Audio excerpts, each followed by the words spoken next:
Puji nama Tuhan, selamat pagi. Selamat bertemu kembali dalam program kita membaca Alkitab setiap hari. Saya mengajak kita Bapak Ibu, mari kita terus ikuti pembacaan Alkitab kita. Saya tidak bosan-bosannya mengundang saudara, mengajak kita bersama-sama kita membaca Alkitab setiap hari, supaya Alkitab ini memberkati kita dan kita bertumbuh di dalam firman Tuhan. Hari ini kita masuk dalam edisi 15 Januari, tetapi sebelumnya saya undang kita mari berdoa bersama. Terima kasih Tuhan, pagi hari ini kami bersyukur untuk hari yang baru. Kami percaya hari ini kami boleh berkemenangan di dalam tuntunan firman-Mu. Terima kasih Tuhan, kami sebentar mau mendengarkan firman-Mu, urapi hamba-Mu, urapi firman-Mu. Di dalam Yesus Kristus kami berdoa, haleluya, amin. Bapak Ibu yang dikasih Tuhan, pagi hari ini tema kita, buang iri hati. Jangan ada iri hati di antara kita. Amin saudaraku.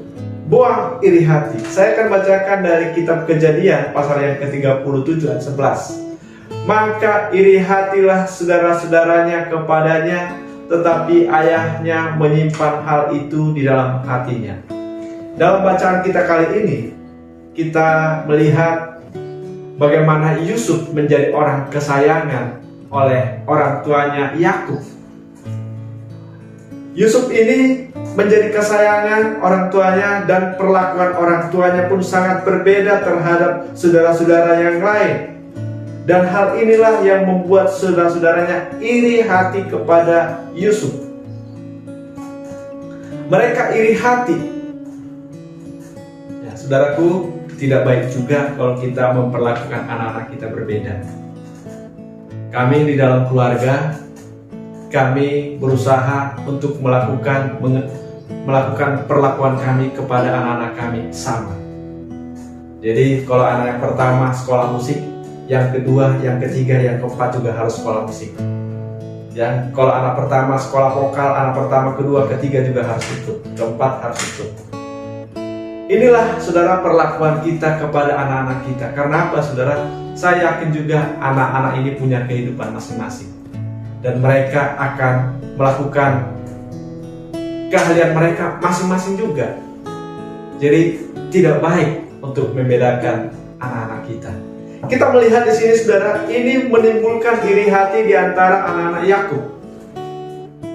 Ayahnya lebih mengasihi Yusuf, bahkan ayahnya membuat jubah yang maha indah kepada Yusuf.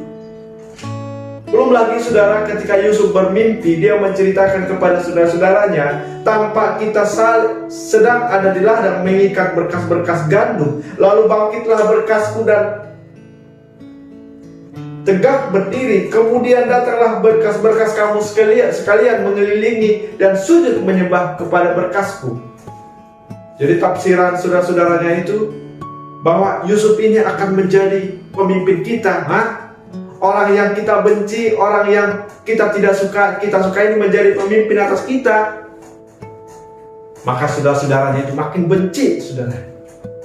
Bahkan saudara, Yusuf juga bermimpi tanpa matahari, bulan, dan 11 bintang sujud menyembah kepadaku. Bahkan sampai ayahnya Yakub berteriak, Yusuf, mimpi apa mimpimu itu? Masa aku dan orang tuamu pun sujud menyembah kepadamu? Saudara yang kasih Tuhan, inilah yang membuat saudara-saudara Yusuf ini menjadi iri hati. Tetapi orang tuanya menyimpan itu di dalam hatinya. Saudara yang kasih Tuhan, kita melihat di sini iri hati melahirkan hati yang jahat. Saudara-saudaranya Yusuf ini iri hati kepadanya dan mereka menjadi jahat terhadap Yusuf. Jadi mimpi-mimpi Yusuf itu pun dipandang itu menjadi memandangnya dari sudut yang jahat. Menanggapi mimpi Yusuf itu dari hati yang jahat. Ayat yang ke-8 mengatakan, lalu saudara-saudaranya berkata kepadanya, apakah engkau ingin menjadi raja atas kami? Apakah engkau ingin berkuasa atas kami? Padahal saudara, kalau kita melihat nanti, kita lanjutan dari pembacaan Alkitab kita ini, Benar saudara, di pasal yang ke-41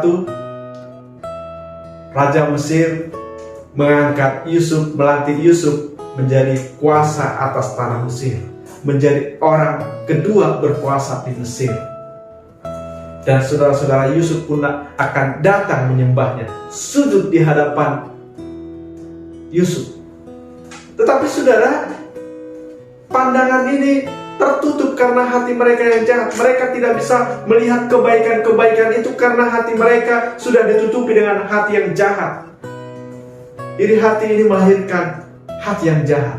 Jadi kalau saudara ada menyimpan iri hati, saudara iri hati kepada orang lain, maka itu akan melahirkan kejahatan. Jangan iri hati. Kalau tetangga kita, dia boleh lebih baik, puji Tuhan. Amin. Kalau teman kita lebih baik, puji Tuhan. Jangan iri hati, saudara. Tapi harusnya itu menjadi motivasi bagi kita. Saya juga akan bisa seperti dia. Harusnya lebih baik demikian, ya kan, saudara? Jangan ada iri hati di antara kita. Amsal 14 ayat 30 mengatakan, tetapi iri hati membusukkan tulang. Iri hati membusukkan tulang. Dikatakan Yakobus 3 ayat 16, sebab di mana ada iri hati dan mementingkan diri sendiri, di situ ada kekacauan dan segala macam perbuatan jahat. Iri hati itu membuat kita jauh dari berkat Tuhan. Iri hati membuat kita jauh dari kebaikan-kebaikan Tuhan. Tetapi saudara, jangan ada iri hati di antara kita. Iri hati menunjukkan bahwa kita ini orang yang masih hidup secara duniawi. Iri hati menunjukkan bahwa kita ini masih orang-orang yang belum bertobat. 1 Korintus 3 ayat 3 mengatakan, karena kamu masih manusia duniawi, sebab jika di antara kamu ada iri hati dan perselisihan, bukankah hal itu menunjukkan bahwa kamu manusia duniawi dan bahwa kamu masih hidup secara duniawi? Ini iri hati, ciri-ciri orang yang belum bertobat, saudaraku. Jangan ada iri hati di antara kita. Mari kita bertobat, amin. Mari kita bertobat. Ketika ada iri hati, akan melahirkan kejahatan. Iri hati akan membusukkan tulang. Iri hati, ciri-ciri orang yang belum bertobat. Jadi saudaraku, jangan ada iri hati di antara kita. Demikian renungan kita pagi hari ini. Tuhan memberkati. Kita berdoa. Terima kasih Tuhan untuk firman Tuhan hari ini yang menasihati kami supaya kami jangan ada iri hati, supaya hati kami ini tetap memberkati, supaya hati kami ini boleh terus dituntun oleh Tuhan. Terima kasih Bapak buat firman-Mu. Berkati kami sepanjang hari ini.